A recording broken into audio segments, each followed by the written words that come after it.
just confirming we are live. Hi, everybody. This is a coffee break with Bill, Roland, and Tim.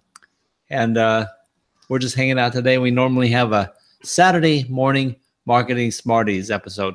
But when we have those episodes, there's a significant amount of planning and preparation and production that goes into it because we have 3 points of interest: our website, the event page, and also, of course, YouTube.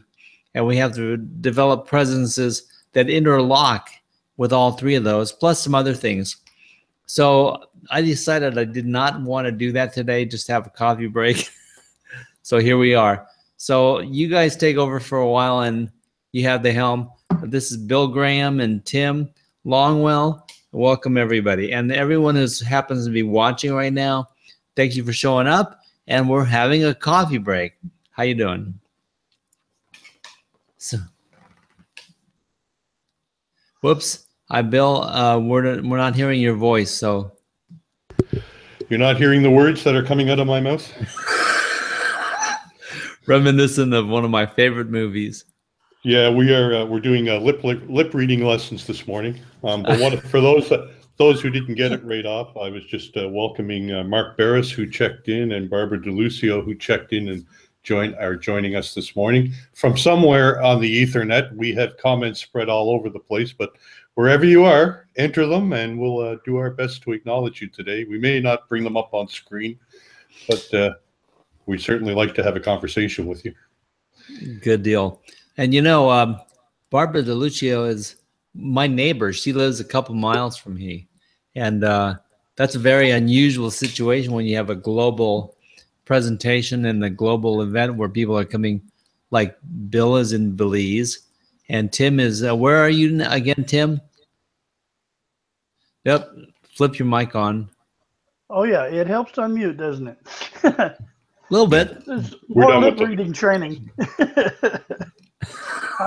I'm in southeast Oklahoma and back in the sticks. So neighbors are not really next door to me. So 2 miles would be not unusual where I'm at. Yeah. So, you know, it's a different kind of a day. It's unusual. We don't have an agenda. I will excuse you completely if you leave us within 5 minutes. But basically, the concept for today is what's on your mind. Things going on. It does not have to pertain to any subject in particular, but we have a bunch of friends online, a bunch of things going on. And it's not always that we get to stop for a second and say, hey, what's life all about? Other than marketing, other than video, other than websites, other than social media, what's going on in your life? And all three of us in the green room here, and the people who are often the people that come in, the usual suspects is what I like to tag them as. Andrew, Lowell Ann, and Heidi, we all have stuff going on continuously. And it seems that life does not slow down. It just gets a bit more contrived, complicated, and hopefully organized into your daily plot so that you can accomplish what you need to. But, you know, we just want to know what's going on. Bill's smiling, so I'm going to turn the helm over to him. Well, I was just thinking of something I said to somebody yesterday. Here in Belize, sometimes the days are long, but man, do the months ever fly by. I'm not even sure what that means. Well, when the internet goes out for a day, believe me, those are long days, and they're hard on the eyes as you sit there with nothing better to do than watch for the little green lights to start blinking again.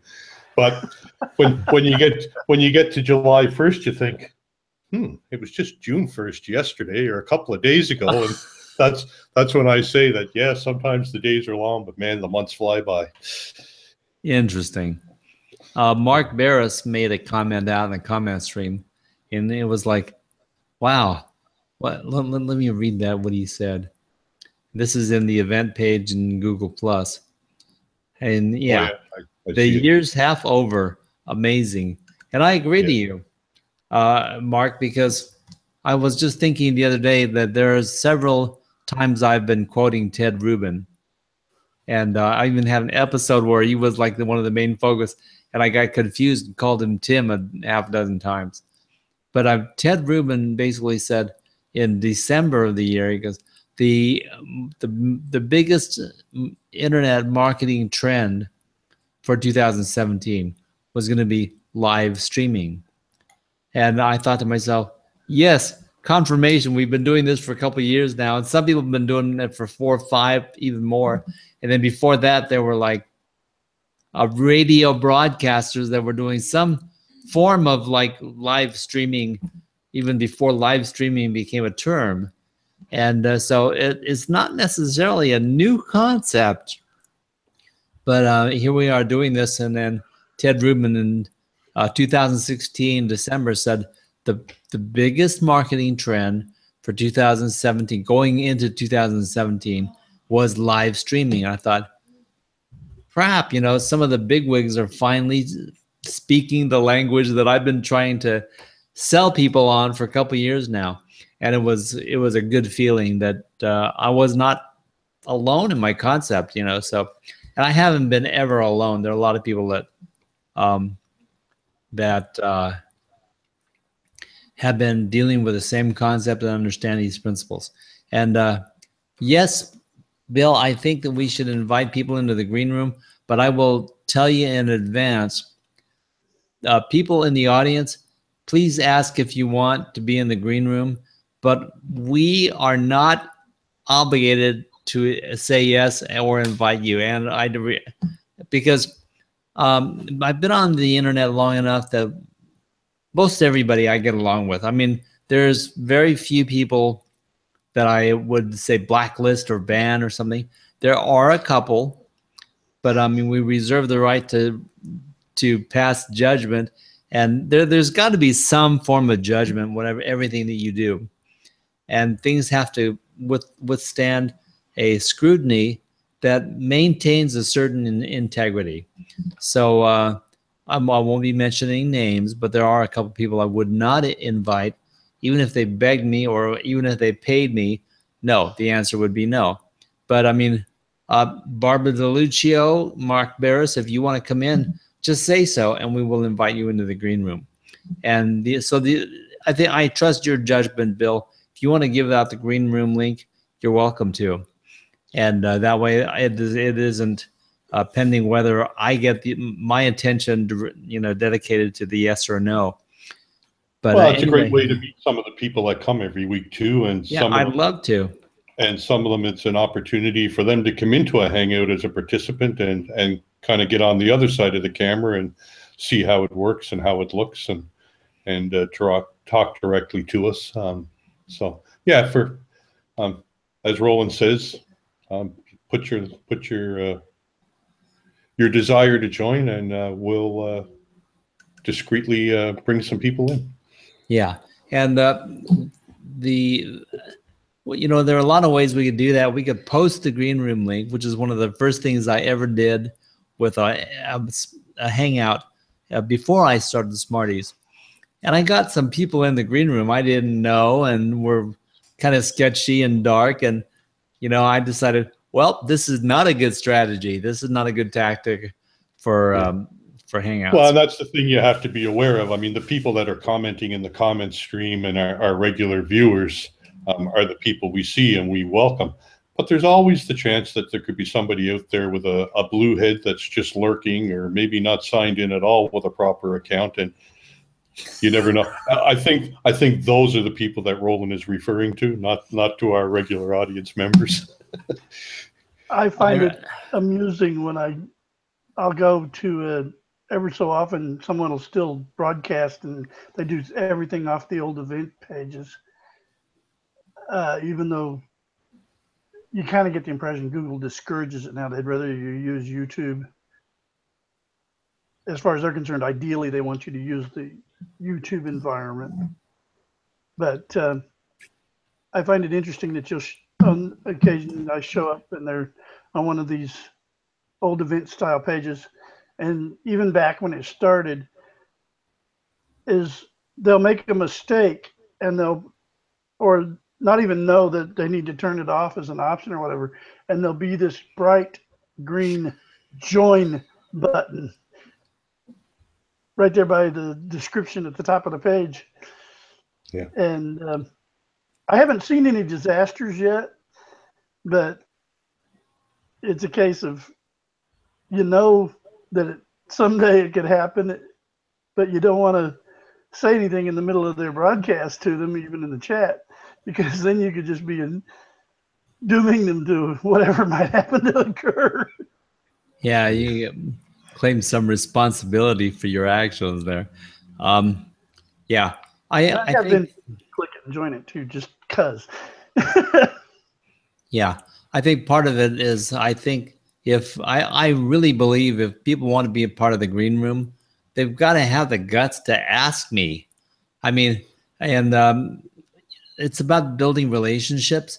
And I think that if I say, you people know who you are, who I would consider definitely saying yes, this is not a production, so it doesn't matter how good your camera is or what kind of experience you have. If you like to come into the green room on an open house coffee break, I'm going to probably say yes. And it's not a matter of us scrutinizing anything about your presentation or your participation in the green room. Today is the day that you don't have to worry about that. And now next week might be a different story. You might stay perpetually part of the audience. I mean, I don't know. But the main thing is that we encourage you to be with us, to get to know us. And this is one day that you can join us in the green room. So let us know if you'd like to be there. But in the meantime, Bill or Tim, anything going on in your lives that you wanted to bring up and talk about? Any big announcements or any questions on your mind? And then we'll extend that out to the audience too. No, Smarties was off the air for 2 weeks, so I've been basically just sitting here twiddling my thumbs, waiting for it to come back. I'm really, really sorry.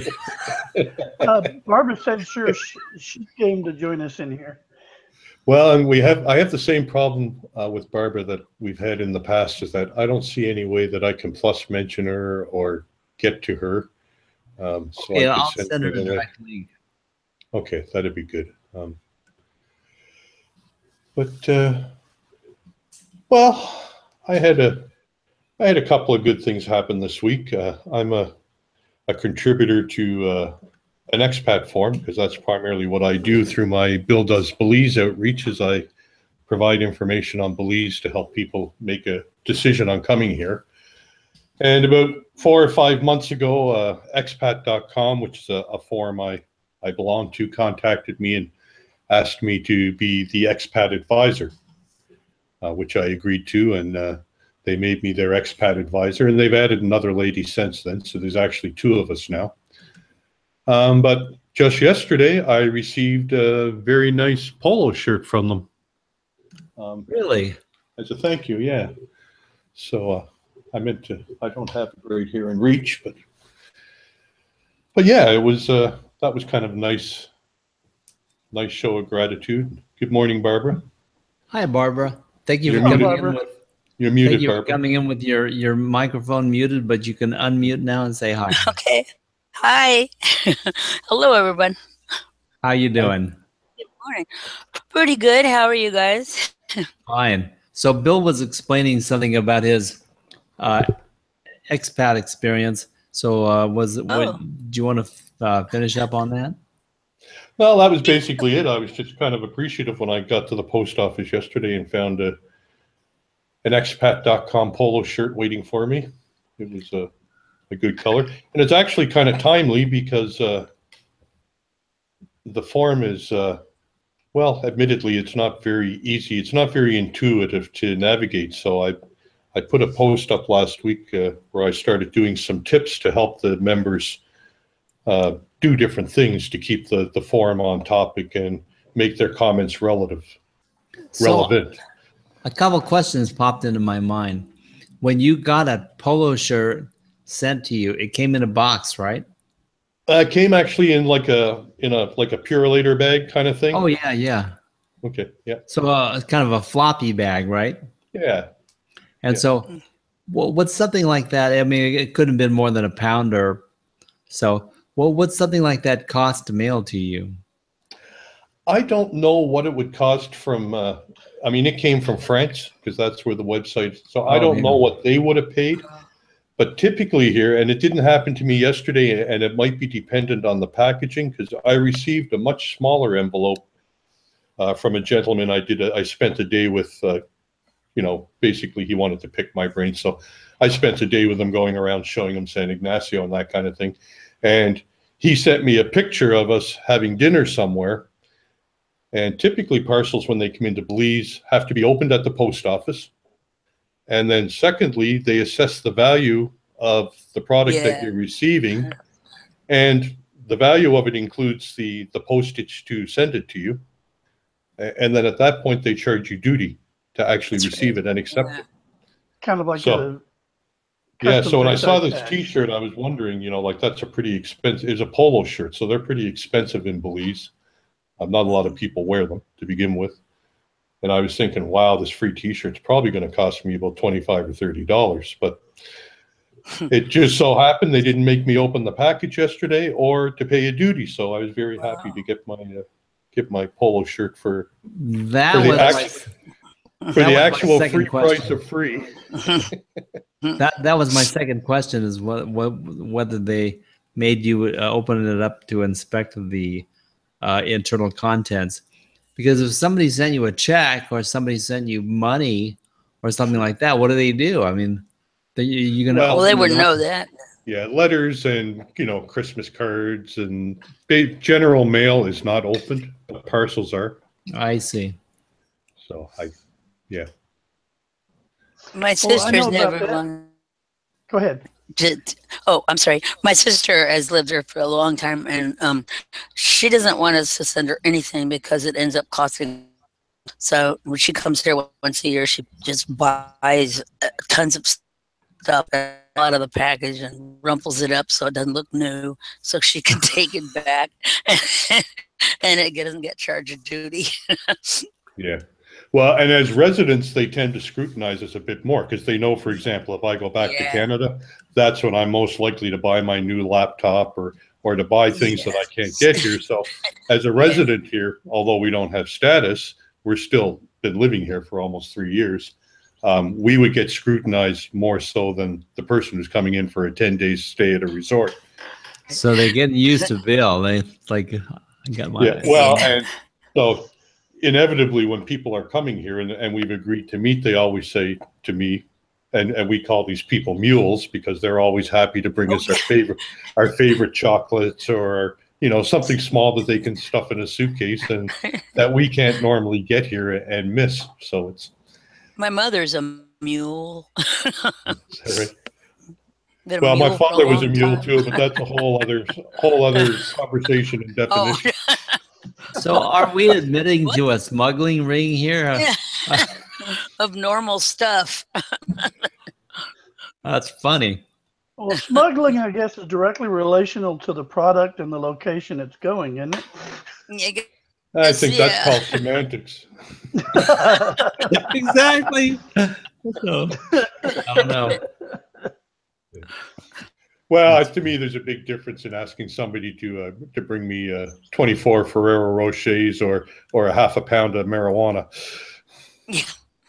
There's a significant difference in that. Yeah. Yeah, I would say so. Yeah. And I don't know what I would do with the second one anyway. So yeah, anybody who's coming who might be seeing this, please don't bother. Speaking of Rochers, I think everyone's eaten one of those, right? They're little round, crispy balls of chocolate. Yeah. Right? Yeah. Okay. So I mean, it looks like it's spelled Rocher or Rocher or something. That's Rocher. And I want to know just how good you think those are, because me, I'd eat one. It's chocolate and it's crunchy. It tastes pretty good. Yes, I would eat one, but would I ever buy a package of them? Very, very seldom. So, what does everybody think of that chocolate? Well, I like it, but I don't really eat many sweets anyway, so I just wouldn't buy it. Oh, see, Well, I they're devour sweets. they're my favorite. They actually make more than just the chocolate ones. They have a coconut flavored one now, and they have another one that I can't remember. But they kind of have the dark chocolate, the light chocolate, and the white chocolate brands now. And in Canada, I used to love getting them at Christmas, and they were quite reasonably priced at Walmart. That they usually had, stacks of thousands of boxes. Mm. But you come to Belize, and you can no longer get that. Yeah. And Another well, story. actually, I shouldn't say that because Ferrero Rochers are available here. But what I paid, $9.99 in Canada for are $42.50 here. So, God. and so. That is crazy. That's a serious markup. Yeah. The cost of I living is high wouldn't there. I wouldn't call that a markup. I would call that a serious gouge. Call it a rip-off. Yeah.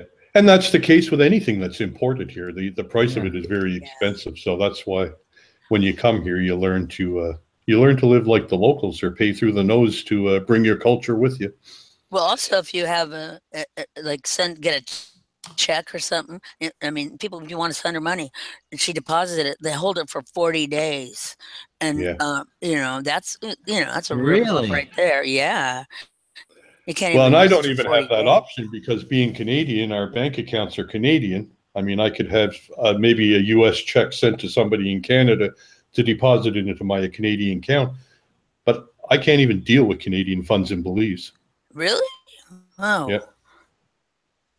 Okay, well, let's take a step further. What if someone sends you cash? What if they send you a $20 bill or a $50 Well, they bill? wouldn't Well, then know I put probably it- because they didn't I put it in a frame and it becomes a piece of Canadian art.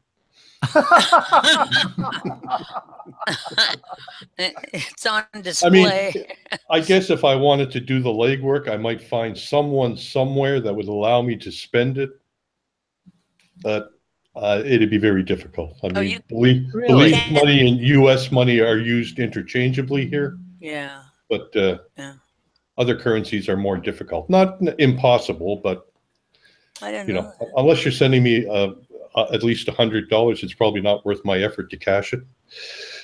I'll be darned. Yeah, I didn't know that. And even when we take our money in, if we take it out of an ATM, the ATM spits out Belize dollars. Right. So, yeah. Wow. That's a trip. I wonder, I mean, I never knew that this problem existed. And when I'm thinking people traveling to Europe or traveling to Britain, and they just go down to the local cash exchange, get the alternate money, and then take it on their trip and they go, But guys, like for a country like Belize, it seems like they're cracking down on issues that will probably never happen in Belize. But if they didn't do that, I would imagine that there might be other ramifications for the nation as far as people smuggling, storing, investing money, and Taking doing money various out things. of there or something. And actually, Belize, people, you just made a comment, you wouldn't think about it being very prevalent in Belize, but Belize was actually recognized as one of the best places to launder your money and to hide your money for many, many really? years. Yeah. Really? Yeah. Wow. I was gonna Until say recently very likely, what's that? I was going to say very likely from the sounds of things because of that part of the world has that kind of history that you just mentioned about the laundering, that these were probably recently instituted as anti-corruption laws. Well, yeah, and they're not Belizean laws. They're actually U.S. laws. It's the U.S. that's the most concerned in the world about money laundering and their citizens, storing money somewhere else. So what happens is to people in Belize, like as a non-resident, if you come in here from the U.S., it's very hard to open a bank account, not because of the Belize rules, but because of the U.S. FACTA laws that the banks have to follow. So it's not even worth their while to do business with you because they have to do so much reporting on all of your transactions that. Yeah, those went into effect, July last year, I believe? Well, I think they've been around a little longer than that, but they may have gotten a major revamping last year because I know it was a big deal. there were a lot of issues. Yeah, I there was a big remember deal a last big year about it. fuss about it if you follow Yeah, money market. and type it's stuff. those reporting laws go both ways, because what actually happened in a lot of the Caribbean here was that a lot of the banks lost their ties to the U.S. banks because there wasn't enough money maybe coming out of Belize to make it worthwhile for the American banks to do the paperwork, and it certainly wasn't worth the effort for Belize banks to retrain people to do it and do it properly. That it's it's very. I mean, as Canadians, because we're Commonwealth, we seem to have a little bit easier time with the processes. But for U.S. citizens, they got a lot of hoops to jump through to do a lot of the simple things that we take for granted. Well, it's just becoming more and more the way the whole things are changing around, laws and everything. It's just the way I do my stuff digitally. It doesn't matter what I use. It just like you, it'd just be simpler to just throw the card in the ATM and let it process, kick back the money I need for while I'm there. Yeah, and that's what we do. I mean, we were lucky. We opened our bank accounts 3 years ago before everything got crazy, because I still like to be able to pay my electric bill online. I like to be able to pay my cable bill online. I mean, those conveniences are still available if you have an account. So I'm glad we did it when we did it. Sounds good. Well, it's just it's enlightening to talk about this, because I can't think of any other hangout or whatever that the subject would come up. And so luckily we're having a coffee break today. It's an extension of his guest appearance of the stuff he wasn't able to cover when we profiled Bill. Put him on the spotlight. Well, the other problem is I tend to be an air hog when I start talking about Belize too. So my apologies. I didn't mean to make the coffee break all about me and Belize. It was a welcome. Well, I added in it too, so I think it was. You fed the fire. Yep. Yeah, there you go. I think I'll take the bait every time. But it is interesting, and obviously I chipped in. Questions pop up in my mind and so forth, but it's educational in finding these things out. Well, and that's part of the reason why I do what I do with my website, is that, you know, you spend 53 years in Canada before you move. There are a lot of things you take for granted. Like, you walk through a house, you don't even see the plugs and switches on the wall, and you rent a house in Belize, you don't see them either. Sometimes because they're not even there. So you have to. You want to see them, and they look different to boot. Yeah, exactly. I mean, there's all kinds of things that you know. The only thing you can assume here is that you can't assume anything. I was talking to a friend of mine in a video conference last night, and he's kind of between locations right now because he's relocating to a different part of the Mexico where he's at. And he was showing me that he turned his camera up to the ceiling, and we're used to a ceiling up there. And so whatever's above us on the next floor isn't apparent. We don't think about it, whether it's a single story or a multiple story. But down there in some of the older buildings and stuff, hotels and even, you look at the ceiling, and the joists that hold the next story up are exposed, and above that are the boards that slat together to create that layer. And that's what the light is hanging down off of a wire. I feel like it would crash on you any minute. Well, we don't have the number of lawyers here. I mean, we have the lawyers, but we don't have the justice system. So there's not a lot of people suing for doing stupid things and looking for somebody to blame it on. You walk on a hole texting here, you might as well just get up and brush your knees off and carry on. Hope you're not hurt, because nobody is responsible other than you. Wow. Yeah, it would definitely reinforce personal accountability. I can see that. Yeah, absolutely. Because if in the United States, I mean, if you own property that you're not paying attention to fully. And in the far parcel, someone walks on your property and breaks a leg or something. It's like you get called, and it's like, well, they shouldn't have been on my property.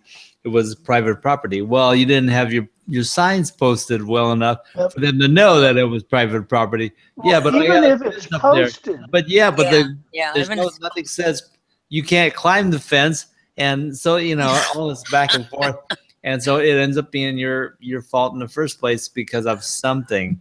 Yeah. And so you really Call it got an attractive nuisance or something like that. And But that's everywhere. I mean, I used to hear about situations in Canada, and people used to joke about them, but they were only funny because they were true.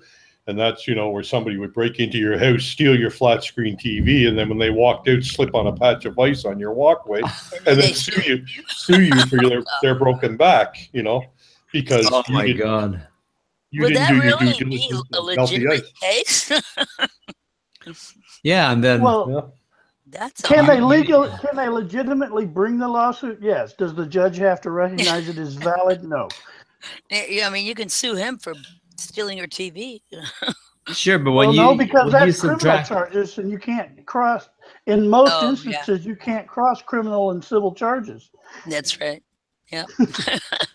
But I think so like what can be canceled by the other then, huh? Exactly. No, not usually. No, unfortunately, Jeez. It depends on the laws of where you are, basically, and that can even change county to county in the state you live in. Yeah. It's pretty hard to keep track of. Well, to give you an example, I just wanted to say good morning to Lori B, who's over in the YouTube chat. And I asked her if she'd like to join us, but she's going to stay on the outside and just enjoy the conversation. So thank you for coming. Lori. Afternoon, wherever you might be. Hi, Lori. But here in Oklahoma, as a general rule, there's still an open range policy on livestock. Now, I don't know if you know what an open range policy is. What does that mean? Your cattle can trespass? Well, they break a fence and get out on the highway. If you hit it with your car, that's your problem. Oh, wow. Okay, but it got so bad in the county I'm in because people weren't maintaining their fences. Oh, yeah. That they literally in this county had to change the law to make the person that owned the livestock liable. Yeah. In that accident. Because he shouldn't have been out there in the first place. And can there be extenuating circumstances? Yeah, because most people don't know this, but cows are very good at going through barbed wire fences without breaking anything. Yeah. They will step on the barbed wire, flatten it to the ground, and go under the top one. Oh, but my God. Cows are not very fast runners, typically. So, I mean, if you're on a major highway and a cow is on the road and you hit it, I think you have a certain amount of responsibility. It's not like he ran like a deer across that 30 feet of green space and out in front of your car. Surprise. I've seen anyway, right? So sometimes the laws make sense on one side. Yeah, I didn't see it because I was texting as I was driving down the road, or that's right. Well, or you're going down the road. The year my wife and I met, we were going down one of the country roads, and we come up on this rise, and down the dip we saw some little green flashes. Well, we knew from being familiar with the country, we knew that there was an animal in the road. Figure raccoon, possum, something like that. And we get down the bottom of this hill, and it's a big old Brahma bull or Angus bull on the road.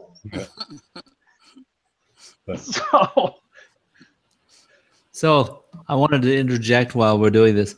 There might be a couple people other than us in the green room watching, and Lori B being one of them, and so forth. And you've given us a lot of great feedback in the past. I appreciate your participation and always comments from the field. I really do appreciate that. But what I'm wondering is if you have any thoughts regarding how to improve the regular Smarties show, what kind of information that you would like to hear or interact on, what kind of people that you would like to have as guests on this show. What sort of conversations would you like to see ensuing as we go into the second half of the year?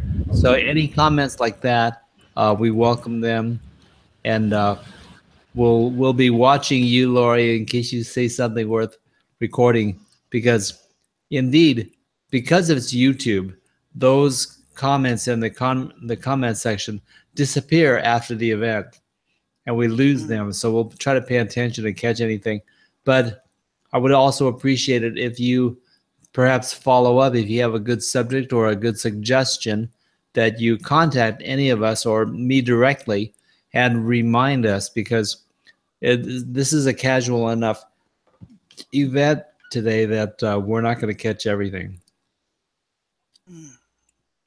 And I pretty much took Bill off duty today because he's always doing such a job on the comments. But today we have an internal malfunction with the VCP plugin, and I'm not even sure what the problem is yet. We're going to pursue that, and decided that it was a coffee break. We didn't do any prep for the show, just decided to meet here and talk. And so we took Bill off duty so that he wouldn't be stuck here trying to coordinate all this stuff when we hadn't produced anything worth recording. And so we're just having some fun today. And but we do want to collect comments where we can say them, where they will affect the future of the show. So anything that you have to say is appreciated. So that's my 3-minute break in the middle of our coffee break. And that's why I tend to be a bit more yappy today. I don't have to concentrate on wangling the comments. So yeah, you probably stuck with me in your ear today. We're seeing the real Bill, or more of him today. That's it. Yeah, when I'm usually looking up like this, it's yeah, I'm not doing my Stevie Wonder impression. I'm actually looking at other monitors and that kind of thing. So I probably look like I'm usually just totally distracted from the show, but actually I'm very zoned in. Yeah. I mean, I for one realize that you're not zoning out and maybe, bored with what's going on. I know that you're very busy.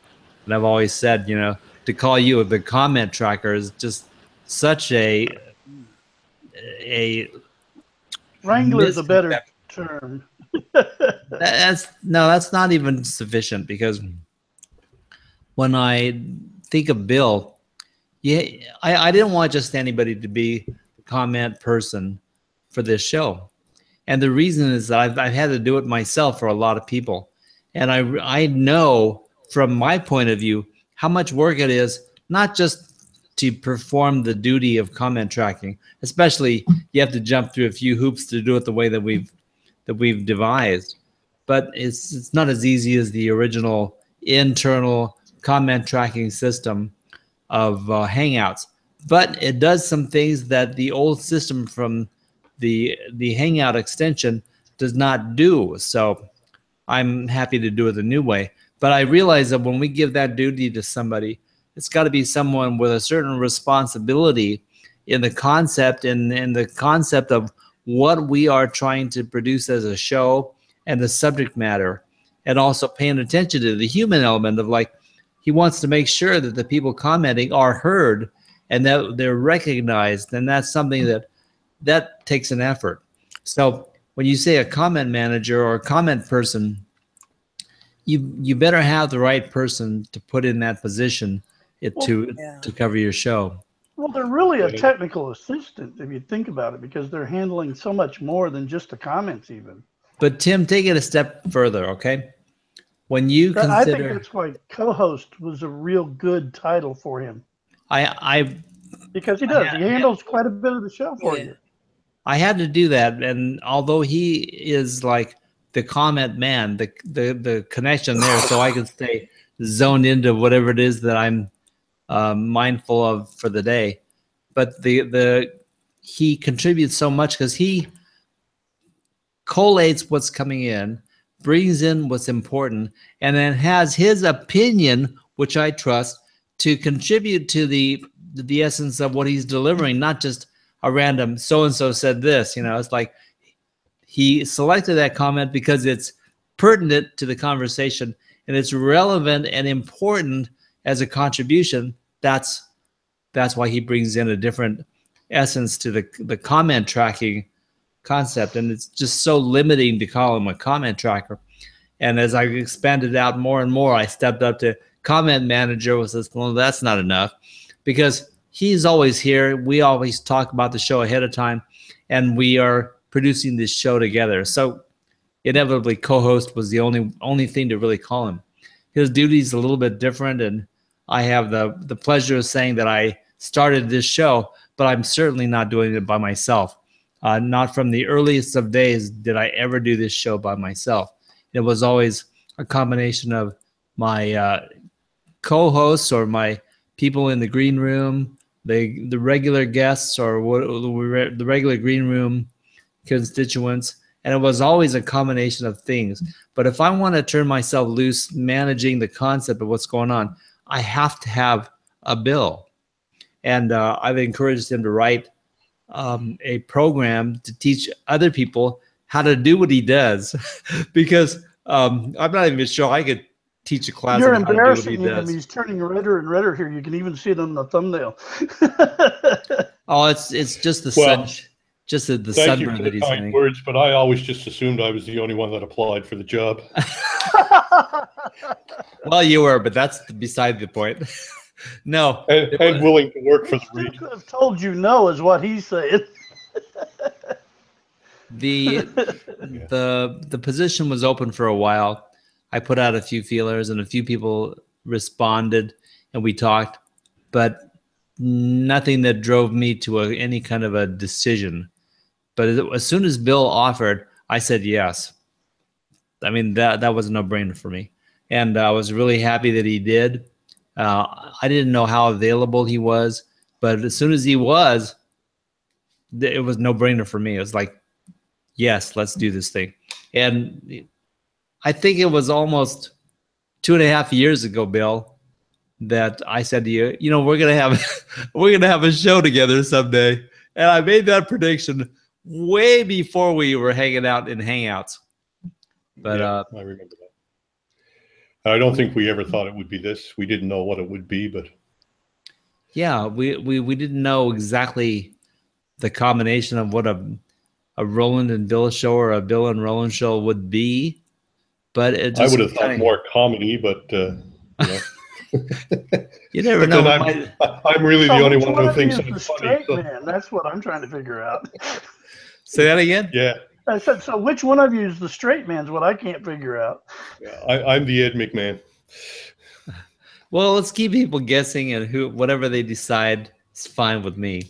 I know that I have a little edge of dry humor, but I mean, in my state now, I've got this condition. I don't know if something plegia, whatever it is, that sometimes I'll be speaking along and I get a emotional twitch in my body, and I just choke up completely. I could be laughing, crying, mad, or whatever, and all of a sudden I just can't get it out. And in the process, I usually cry too. So people looking at me, they don't know if I'm laughing or crying or what. They see the tears, and they see the subject, and it's like, I don't know how to respond, And inevitably, I collect myself, and my body unseizes, and then I'm able to continue on with my discussion and explain to people, yeah, this is what happened. I'm very sorry, blah, blah, blah.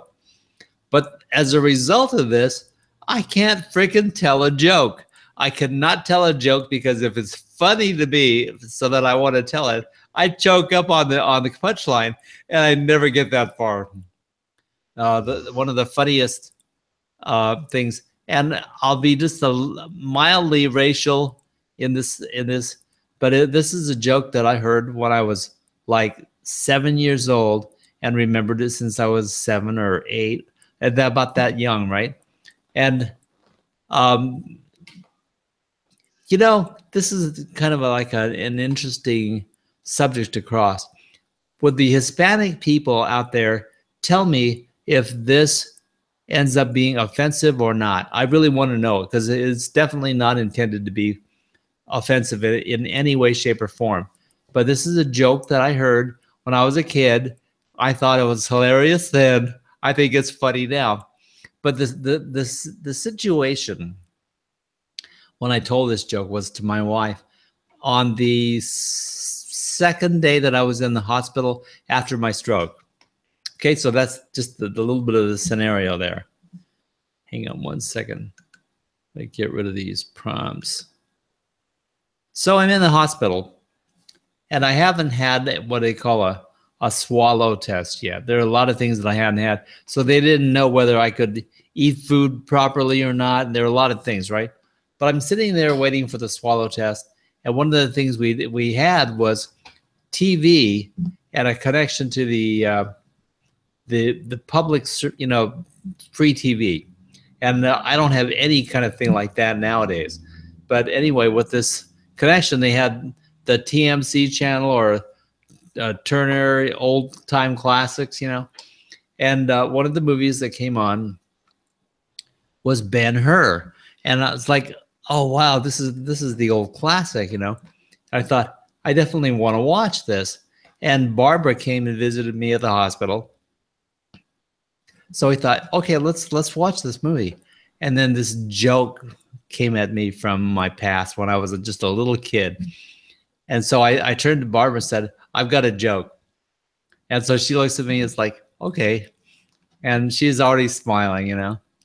And the joke starts out, what's brown and rides a chariot?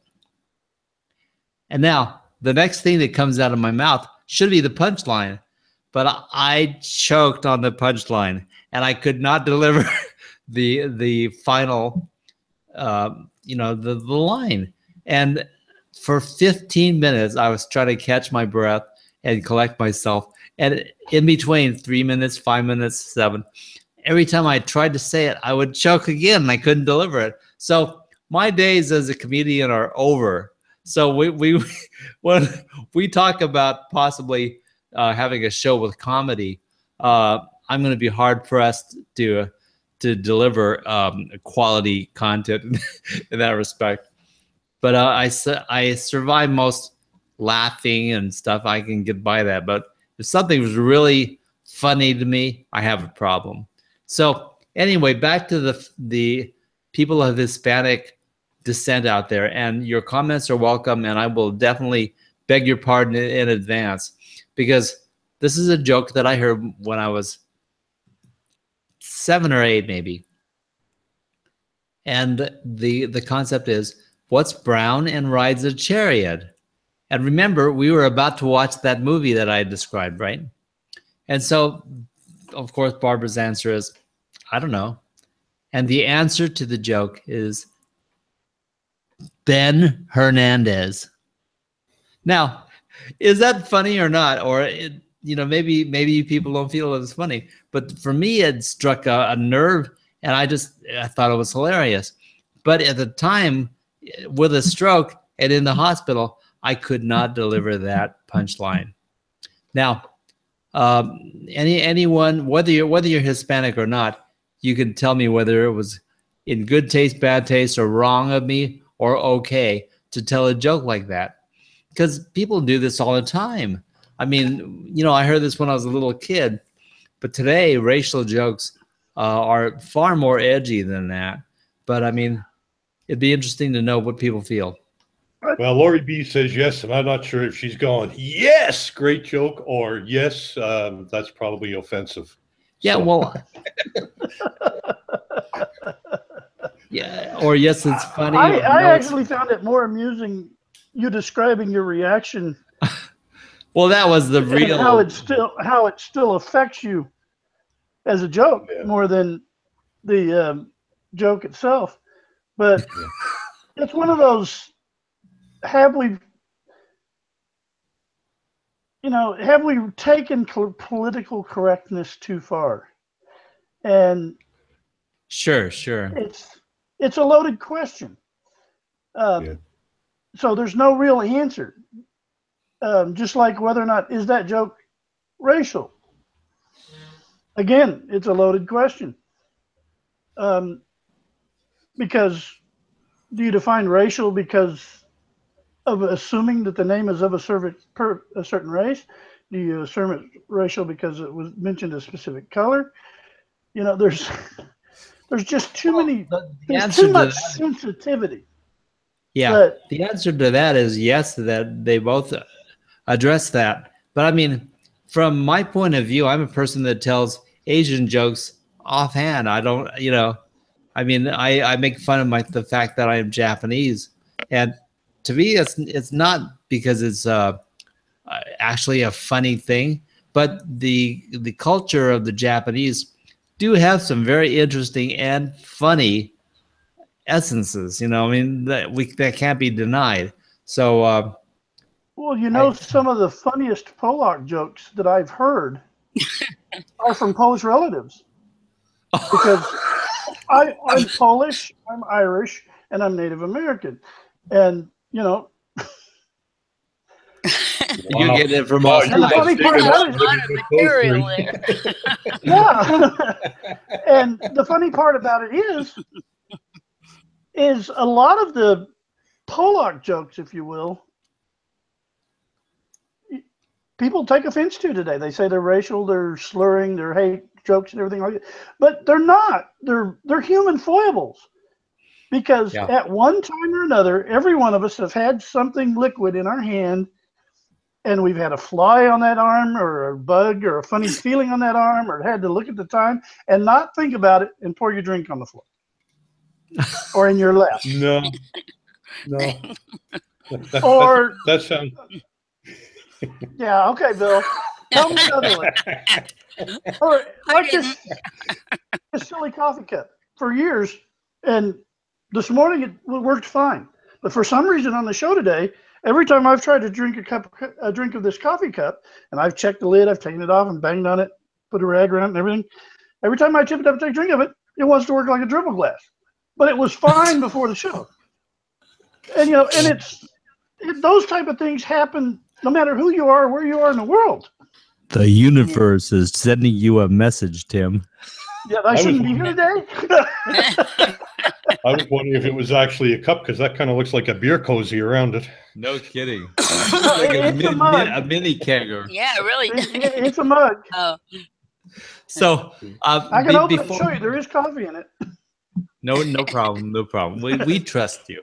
Sure you do. Just to be able to close on that particular subject, though, Lori, be sure to message me or follow up, please, to explain your yes. And I trust your judgment, and I want the feedback from the people because it'd be interesting to know what they thought of the concept. She wrote, humor has always been the best medicine as long as it's not being used sarcastically. And, I think if it's, I agree with her to an extent. I think sometimes sarcasm can be funny, but as I think she's implying, not if it's actually she's implying intent.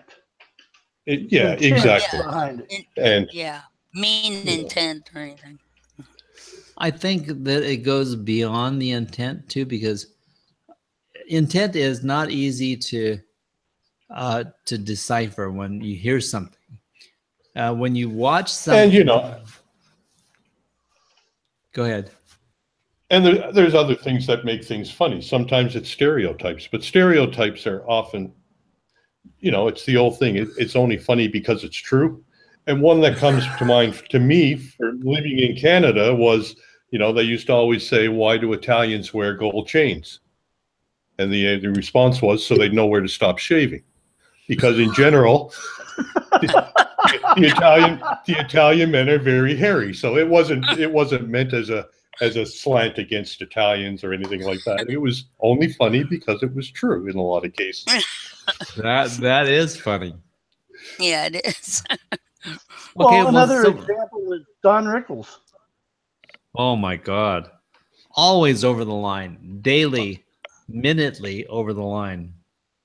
But when he wasn't in the public eye,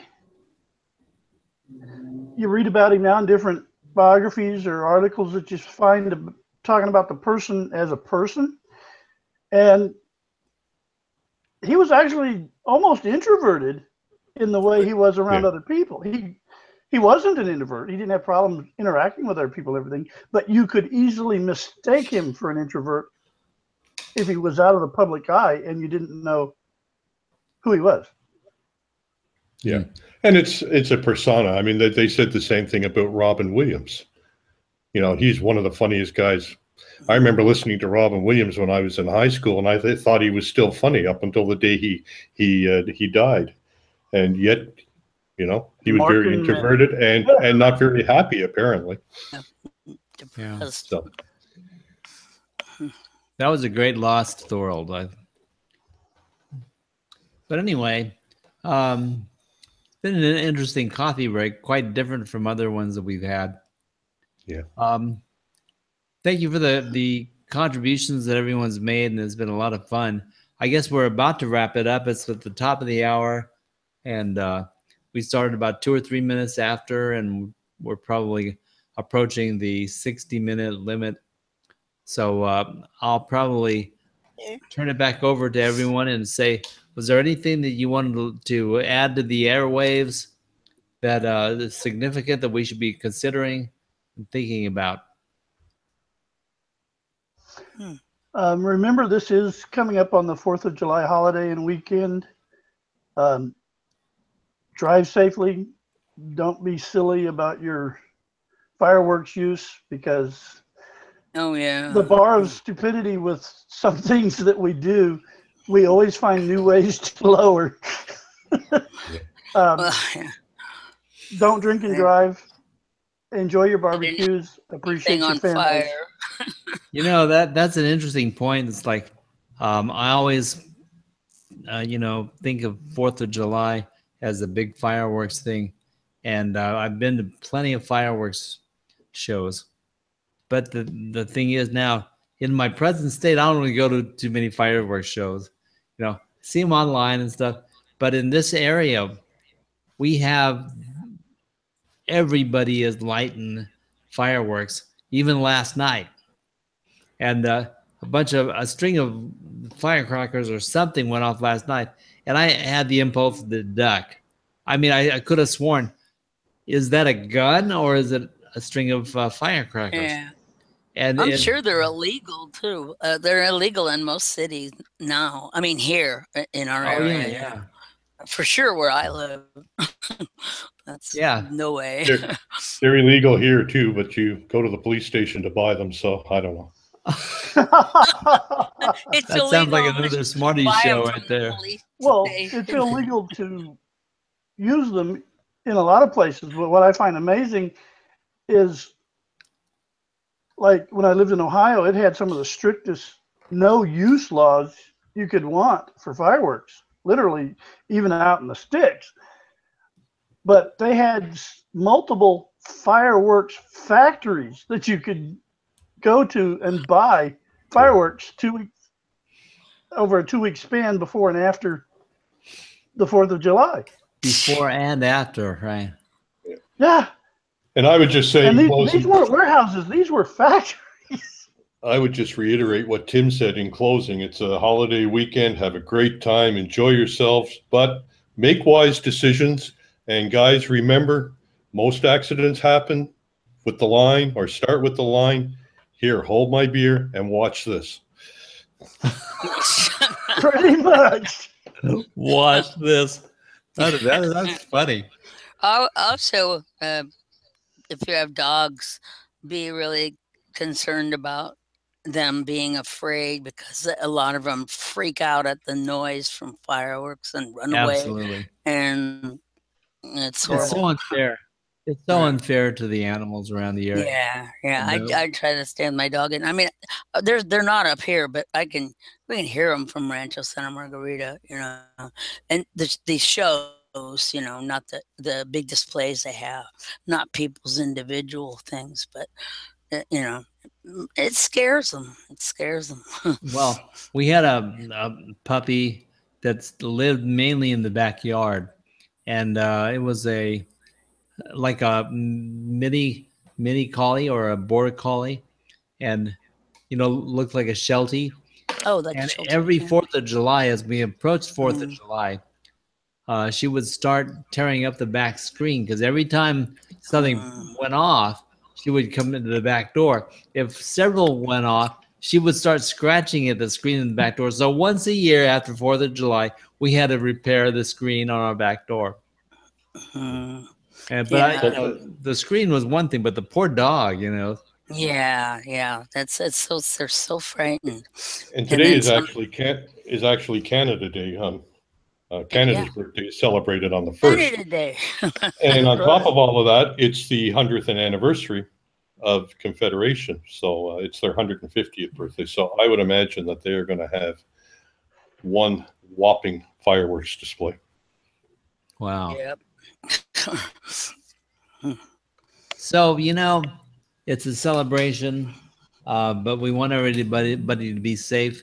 We want to see you back next week, and we want everyone to have a wonderful life. So come on back next week and express yourself on the Saturday morning Marketing Smarties comment stream, and we'll do the same thing from the green room. And I want to thank everyone for joining me today and making this an enjoyable experience. And thank you guys too. Oh, thank you for joining us, Barbara. Well, Yeah, happy 4th and Canada Day and whatever else it may be. I'm sure, it surprises me. Like every day seems to be a celebration for something somewhere in the world. And Yes. some of those days, I won't even get started. But anyway, have a good 4th. We'll see you on about the 8th of the month at the next Marketing Smarties. So good day, everybody. We'll see you. Bye. Have a great Bye, weekend. guys. Bye.